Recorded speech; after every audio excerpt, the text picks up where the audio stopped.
Okay, now this is the question number 13 from Pathfinder for Olympiad, for Physics Olympiad. It's a very good question actually.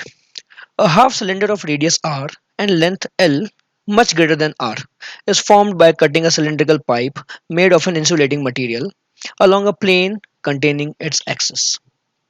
The rectangular base of the half cylinder is closed by a dielectric plate of length l and width 2r. Okay. A charge q on the half cylinder and the charge small q on the dielectric plate are uniformly sprinkled. Electrostatic force between the plate and the half cylinder is closest to what? So here you can see you have a half cylinder over here, correct? So the length of the cylinder is L. Okay, radius of the cylinder is R. Okay, and it's given that L is much greater than R, right?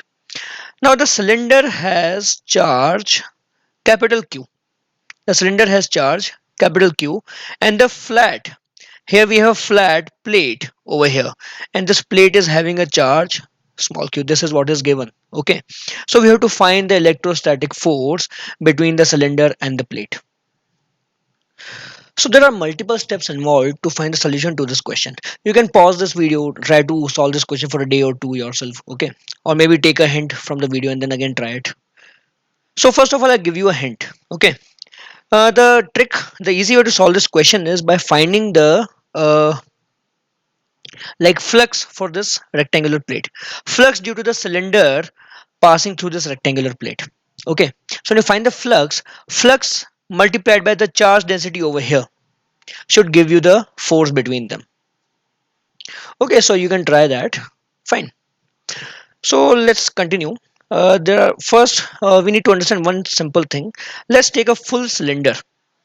Okay, let's take a full cylinder of the same radius, and we split this cylinder into two parts along its diameter. Then, if you look at the two halves of the cylinder, this is one half, okay, and then this is the other half. Now, since the length of the cylinder is very long, much larger as compared to the radius of the cylinder, we could say that the electric field will be along this direction only, let's say, like this. This is the electric field created by this half of the cylinder. This is the electric field created by this other half of the cylinder, okay. So, like I have drawn symmetric over here, everything symmetric, correct? Now, one thing, when you combine these two cylinders together, they form the whole cylinder. These two are half cylinders, they together form the whole cylinder. And inside the cylinder, electric field is zero. Here, electric field is zero. Okay, that means sum of these two vectors and these two vectors should become zero. Okay, so let's say if this is ex, ex, ey, ey.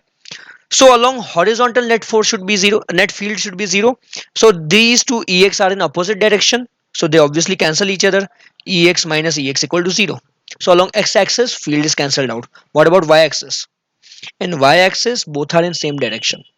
So along y-axis, we get 2 times ey equal to 0, and that means ey should be 0. So a half cylinder creates electric field only in this direction. It does not create field in this direction. Okay. So this is one thing that we have learned. That's what we will be applying over here now. Now let's see.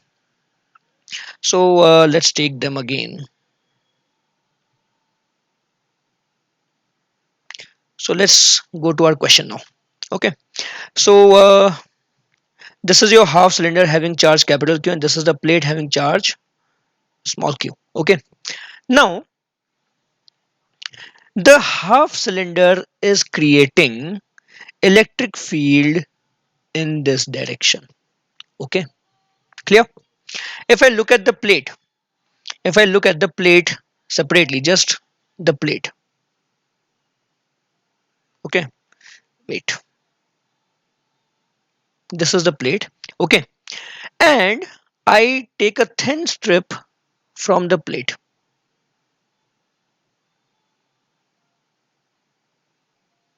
I take a thin strip from the plate. Now see, obviously the value of electric field will be changing based on the position along this diameter, correct? So I'm taking one random strip over here, okay, and I'm finding the electric field over here. So because of this electric field due to the half cylinder, this element will experience force. Okay, how much will that force be? Df will be E times charge on this strip. So charge on this strip will be how much? Total charge of the plate divided by total area of the plate. Correct. The diameter of the semicircle will be one side of the plate and the height of the cylinder will be other side. So 2r into L is the total area. Total charge of the plate by total area multiplied by area of the strip. I can write down dA over here. Okay. So one more thing I can do is that I can write this down as Q by 2RL times E vector dot dA vector. I can say this as well. Okay, why? Because E vector is in this direction, the dA vector will also be in the same direction. So I could also write this as a dot product. Correct. So my total force F will be what? Q by 2RL integration E dot dA through the plate. Okay. Now what is this? What is this? Flux due to the electric field of cylinder passing through the plate. So I can write this down as this force is equal to Q by 2RL times electric flux through the plate because of the electric field created by the cylinder, half cylinder. Okay. So if I can find the value of this flux, I can find the force. Now, if you've watched the video till now, again, I would like recommend that you should pause this video and try to think how to find this flux now. Okay. So let's continue. Okay. So we need to find the flux. For that, we just need to look at our cylinder again, and again we look at it from the top. Not a good cylinder. Okay.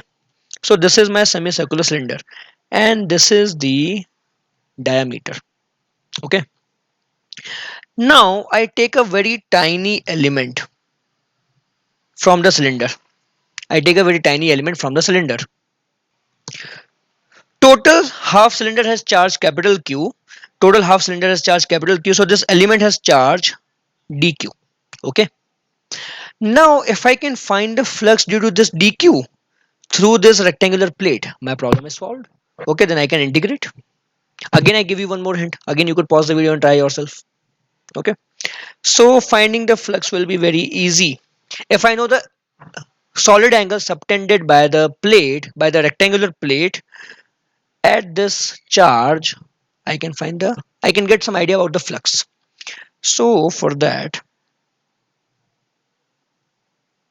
I draw two lines like this. Okay.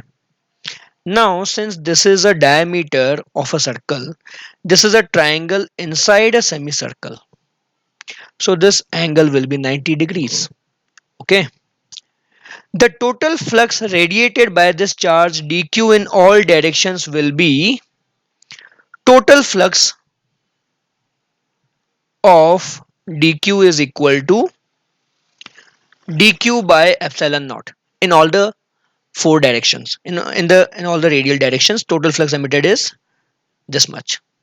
Okay, and you can divide the total. You can see the total angle will be 360 degree, and we have to find the flux through 90 degree. Okay, total radiated flux in all directions is this much. This is the flux for 360 degree angle. We want the flux through 90 degree angle, so that flux will be 1/4 of this, because 90 degree is 1/4 of 360 degree. Okay, so flux through the plate is how much? D phi through the plate will be dq by 4 epsilon naught. Okay, now you just need to find the total flux through the plate. So that is easy. 1 by 4 epsilon naught will be out of integration, and here we do integration of dq. So we get this to be equal to q by 4 epsilon naught. Okay, so just put this value over here. So the force between the half cylinder and the plate will be Q by 2 RL times capital Q by 4 epsilon naught. So this is Q by 8 RL epsilon naught. Okay. So the answer will be this one. Clear?